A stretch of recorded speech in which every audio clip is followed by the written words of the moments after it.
Hi everyone, it's Kristin Richardson from Natural Healing. I hope you're all good.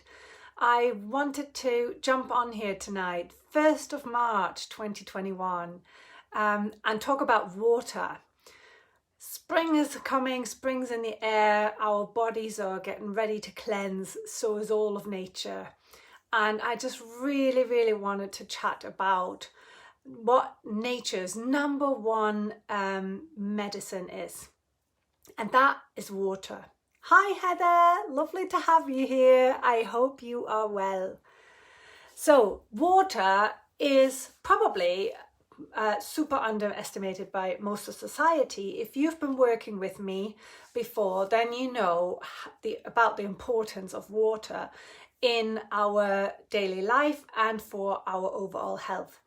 Reason being for that is our bodies are 70% water.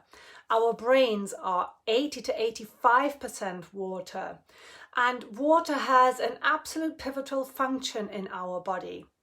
There's loads of them, but I will only name a few tonight to keep it obviously short, because otherwise we could be talking about this for hours. So water, for example, hydrates us. Yes, so we need hydration for the digestive system to digest our food. If we don't drink enough, our body actually has to draw it from somewhere else into our digestive system. So we need water for digestion. We need water to regulate our body temperature. We need water to lubricate our joints. That's a major one. So for anyone with joint pains, do think about how much water you're drinking on a daily basis.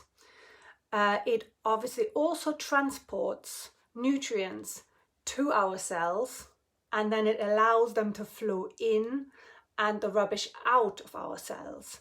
So it's a massive transport mechanism. And it cleans the body. So what do we do, to clean anything, whether it's our car or whether it is our body? We use water to clean it. So internally also water cleanses and detoxifies our body. So it's a massive means of transportation, and that allows us to flow. So it creates flow in our body. It flows nutrients into the cells. It flows the nutrients around the body. It helps to regulate the body temperature. It cleans our body as well by detoxifying. So now, if we don't drink enough water, then hi Jen, lovely to have you here. If we don't drink enough water, then this chronic water shortage is actually a sign that our body is in pain. So it then creates pain, which gives you a signal, and that is referred back to the shortage of water. So there's this wonderful book that I have been studying, and it's by Dr. Batman Gelich, and it's called Your Body's Many Cries for Water. And actually, if you see here, you're not sick, you're thirsty. Don't treat thirst with medication. So actually, I have tried this out myself. Well, from my experience in that sense, I had a few years ago, I had incredible stomach cramps. And I had two children at the time. One was in nursery, the other one was with me. That was so tiny. So it must have been maybe 1 or under 1. And I was alone at home. My husband was at work and I was looking after the baby. And I was on the floor in pain. I could not move really. And I was really worried. I thought I'd have to ring the ambulance. But at that point, I remembered that book. That was in the middle of my studies. And I thought, I will go and drink some water. And I drank probably 3 pints of water clean, still, filtered water. And then I put myself into a hot bath, and I had my little baby sitting down next to the bath playing with something, and all of that was agony because I could hardly walk. That's why I thought I'd have to ring the ambulance. But within 2 hours my body had relaxed, and it was a shortage of water at that point. Obviously there were some other things going on, but the water just relieved it. I didn't take any painkillers because I'm no fan of those. So obviously I'm talking chemical pharmaceutical painkillers. Now I have a whole toolkit of natural painkillers that I can use, and I'm happy to use. So that's just an example for myself to give you of a sign of dehydration that was really quite severe. But obviously I'm just talking also just lack of concentration, you know, just getting moody, feeling depressed. So just have a look at how much you're really drinking. And what we need to drink is clean, filtered and still water, because that's what really resonates with our body. That's what nature made, you know, for us to resonate most with. Everything else is really an artificially made drink. Could call it a designer drink, whether that is some sort of pop, soda, squash, children's kind of cordials, then coffee, tea and alcohol. There's a lot of chemical residue in there that our body has to deal with. So when we drink that, it actually needs more water to process the drink. So this is where the point comes in. Lots of people say, do we actually, you know, I don't need to drink water. I drink loads of coffee. I drink lots of tea. So therefore I am getting hydrated because I have about 5 cups of tea, black tea I'm talking, a day, and probably 3 cups of coffee and maybe a glass of water here and there. So that's fine. That's my kind of 1.5 litres of water a day sorted. But the problem here is what I just mentioned, that our body doesn't resonate with that because it has to use water and bring water into the equation to process this foreign liquid or the chemical residues in it. So to give you an example, 1 cup of tea takes its own volume in water to process it. So that's why they're called diuretic drinks.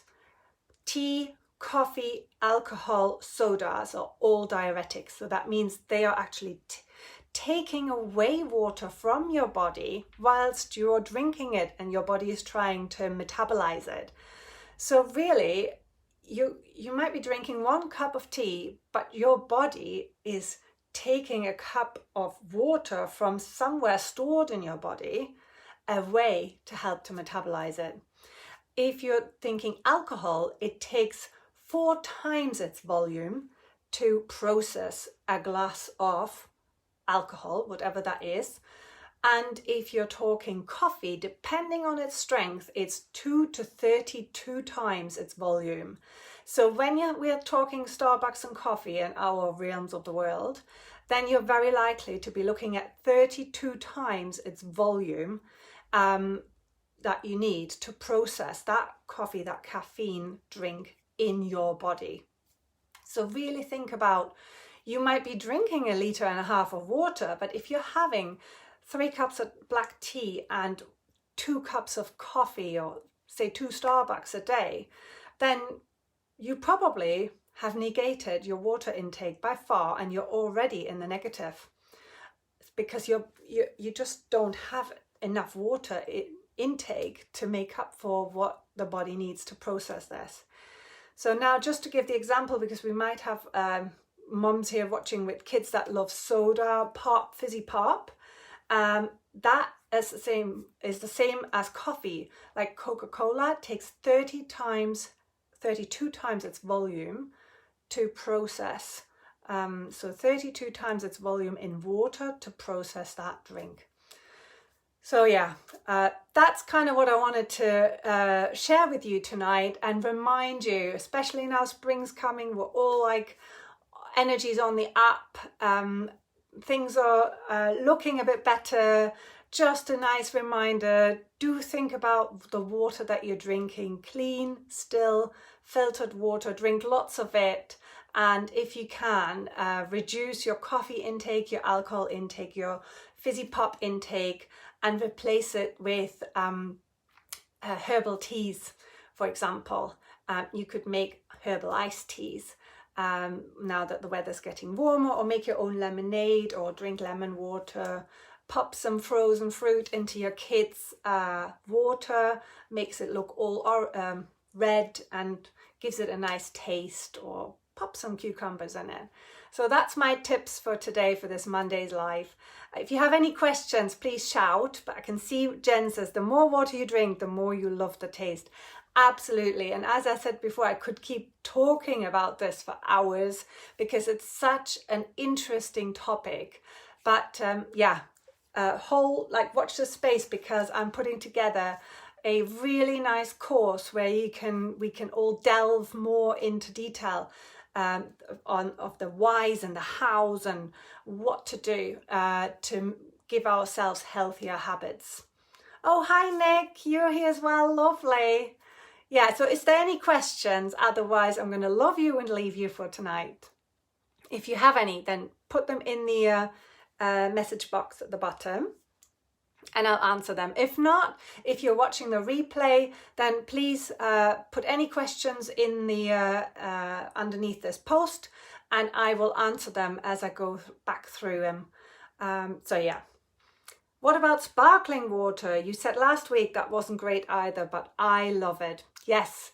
So Heather, sparkling water is in a similar line as, well, soda, any sodas, fizzy pops, because the carbonated element of it brings your inner balance out of balance. So you would be, if you are looking for harmony inside your body and creating optimum health, then sparkling water really should be on a minimum. So we always talk 80%, like for optimum health, eat really, really well, and 20% is the naughties. So your sparkling water should be in the 20% bracket, and put 80% in your, has to be clean, filtered, nice water. And I do know you have a beautiful water filter, Heather. You've got the bee's knees, so make that your go-to.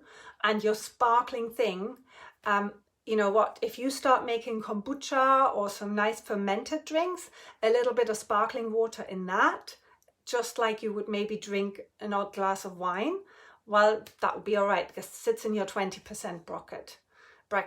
So yeah, sorry Heather, but it's for the best of your health. So yeah, if you want to aim for optimum health, then aim for clean, still, filtered water. All right, lovely. Thank you, Jen. I'm glad you enjoyed it. And as I said, any questions in the replay, just put them underneath the post and I will try and answer them. Otherwise, you can always email me direct at hello@kristinrichardson.co.uk, and you can now go and register yourself on my website if you want to have regular updates, and that's www.kristinrichardson.co.uk. So thank you so much for watching tonight. All the best, and do keep me posted how you're getting on with drinking more water and how you're feeling after that. I'd love to know. So keep in touch. Thank you guys. Take care. Bye for now.